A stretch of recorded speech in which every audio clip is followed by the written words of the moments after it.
Cap registration करताना या 6 गोष्टी प्रत्येक विद्यार्थ्याला माहिती असायला पाहिजे, नाहीतर फॉर्म रिजेक्ट होऊ शकतो. करिअर आफ्टर 12 पास या सिरीजच्या एपिसोड 2 मध्ये तुमचं स्वागत आहे. पहिली गोष्ट, कॅप रजिस्ट्रेशन जेवढं लवकर करता येत असेल तेवढं करून घ्या, कारण शेवटच्या दिवशी सर्व्हर स्लो किंवा टेक्निकल प्रॉब्लेममुळे रजिस्ट्रेशन कंप्लीट होत नाही. डॉक्युमेंट अपलोड करण्याआधी नाव, जन्मतारीख, कास्ट, फोटो आणि इतर कागदपत्रे एकमेकांशी जोडताय का ते तपासा. ते स्पष्ट दिसतंय का अपलोड झाल्यानंतर एकदा प्रिव्ह्यू चेक करा. फॉर्म भरताना नाव, जन्मतारीख, मोबाईल नंबर आणि इतर माहिती दोनदा तपासा.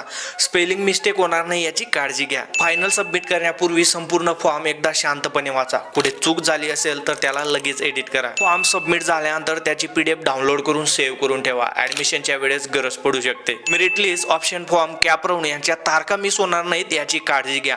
आणि टाइम टेबल शेड्यूल मध्ये चेंज होऊ शकतो, त्यामुळे ऑफिशियल वेबसाईट वरती वेळोवेळी चेक करत राहा, कारण यापैकी एक चूक तुमचं ऍडमिशन कॅन्सल होण्याचं कारण बनू शकते. म्हणून व्हिडिओला सेव्ह करा, तुमच्या मित्रांना शेअर करा आणि करिअर आफ्टर 12 पास या सिरीजचा नेक्स्ट एपिसोड पाहण्यासाठी तिरमले जॉबला फॉलो करा.